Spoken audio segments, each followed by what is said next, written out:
Pemirsa, kasus COVID-19 di Indonesia yang masih belum jauh melandai maulah berbagai aktivitas menjadi dibatasi.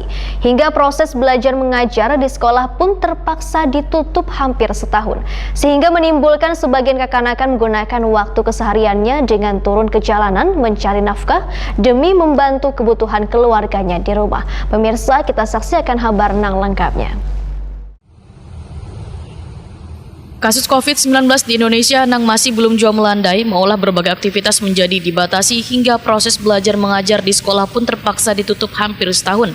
Menimbulkan sebagian kekanakan menggunakan waktu kesehariannya dengan turun ke jalanan mencari nafkah demi membantu kebutuhan keluarganya di rumah. Muhammad Ihsan, warga Teluk Kubur, Banjarmasin Selatan, watakoni Prima TV Jelang Tengah hari Selasa 23 Februari 2021 mengaku harus turun ke jalan mangkal di traffic light dengan membawa sebuah kemoceng yang digunakan untuk membersihi mobil wan kendaraan yang berhenti dengan harapan mendapatkan imbalan duit jasa secara sukarela dari bubuhan pengendara. Muhammad Ihsan mengaku sudah 9 kali diamankan Satpol PP wan ditampung di rumah singgah, namun dirinya tetap harus turun ke jalanan untuk membantu kuitannya mencari nafkah. Lantaran di tengah pandemi virus corona ini, sekolah belum memberlakukan belajar tatap muka, namun pelaksanaan belajar dilakukan secara daring. Nama itu siapa tadi? Muhammad Ihsan. Muhammad Ihsan. Nomor nama Ihsan. Melayat. Ihsan. Umurnya berapa, San? Hah?